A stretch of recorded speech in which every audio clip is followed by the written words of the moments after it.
Hello everyone, my name is Stanley St. Rose, and today we're going to be talking about Lysistrata.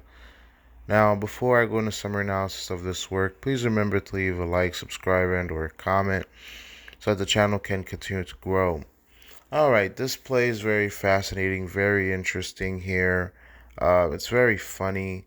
You have Lysistrata, Lampedo, and other women who pretty much wants an end to the Peloponnesian War, if I'm pronouncing that right. Peloponnesian War.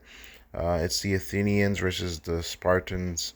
And basically, what the women come up with, Lysistrata, what she comes up with is that the women should go on a sex strike. And Lampedo, she helps Lysistrata put this plan into action. She helps Lysistrata convince the women to do this. Lampedo, she goes abroad and help the women get on board with this plan. So within this play, the women just pretty much go on a sex strike to make their husbands stop fighting this super long war. And it works because the men, they want sex, they want to have sex.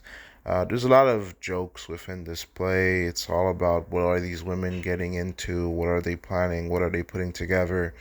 And what they're putting together is a sex strike. So the young women, they abstain from having sex with their husband, and the old women, they try to put an end to the war through attacking the finances and pretty much financially crippling the war. It's a very interesting play that shows how women do get involved in society.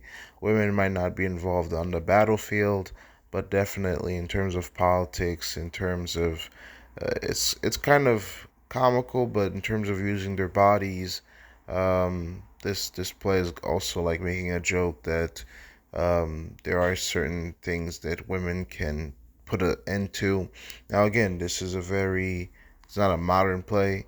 Um, I wouldn't say this is a feasible way of ending a war, but the women do gather together and they just want to end to this war. And so they're like, no sex until you guys come to the table and go through diplomacy and put an end to this war. And within this play, this works. The women have a meeting. They definitely use their bodies to make the men, you know, submit or calm down because the men, they want sex, they're sexually frustrated, and they're like, let's put an end to this war so that we can get back to sex. And that's what happens. In terms of deeper meaning and analysis, it's a very funny play. There's a lot of sex jokes. I mean, the women had to take a sex oath to, like, not sleep with their husbands. But, women within the play, I mean, they want sex too. So it's a really kind of strange plan to end the war because at some point the women are going to want to have sex, the men are going to want to have sex, and um, it's just not an easy way to end a war, but somehow this plan works, and the war ends. So it's a very fascinating play. It's also displays in terms of analysis. Again, this play is definitely commenting on warfare, how senseless it is that the men were able to be convinced to stop killing each other because of sex. I think that's funny in of itself. It's like, oh, I'm gonna kill you, you're gonna kill me. But as soon as somebody says no sex, it's like, nah, well, let's rethink it. Let's go back to the drawing board. I mean, we don't want to have sex now. I mean, is warfare really worth that? Come on. I mean, we can compromise, but not that much. So I think that's very funny. It's a very interesting play in that sense.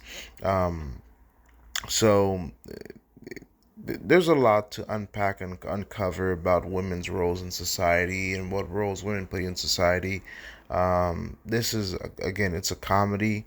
It's very funny, but it does hint on the stupidity of warfare, and also, well, it does shed a light on, yes, women do have power, and if they join together, they can change society for the better. So that's something to keep in mind here within this play.